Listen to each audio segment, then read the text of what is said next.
Comment devenir le futur président ou la future présidente des États-Unis?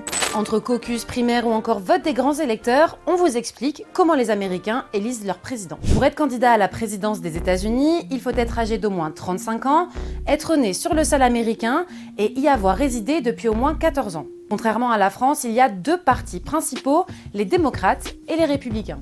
Pour que les partis choisissent leurs candidats, il y a deux méthodes au niveau des États. D'abord, les caucus.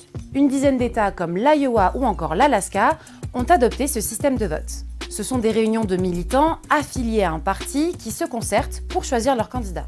Et puis les primaires. Dans certains États, tout électeur inscrit peut voter, alors que dans d'autres, seuls les électeurs membres d'un parti peuvent voter. La campagne présidentielle, État par État, s'étend jusqu'à l'été. Une longue période pendant laquelle des candidats ne tiennent pas la distance et se retirent en faveur d'autres. L'un des moments cruciaux de cette campagne, c'est le Super Tuesday. C'est un mardi du mois de mars où plusieurs États votent en même temps. Le deuxième temps fort, c'est l'élection présidentielle en tant que telle au niveau fédéral, et elle se tient au mois de novembre.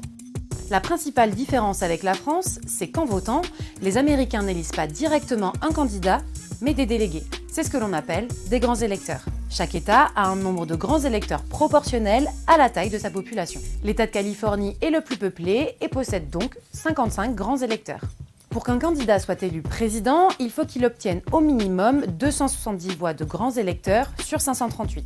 C'est pour ça que la bataille des swing states, les États pivots, est très importante. Ce sont des États où le parti républicain et démocrate ont autant de chances de remporter les voix de ces grands électeurs.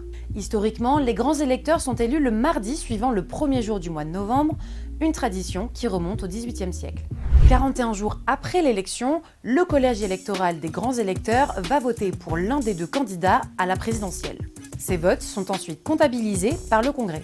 L'investiture du président ou de la présidente des États-Unis se tient le 20 janvier au Capitole. I, Joseph Robinette Biden Jr., do solemnly swear. Pour marquer la fin de ce marathon électoral.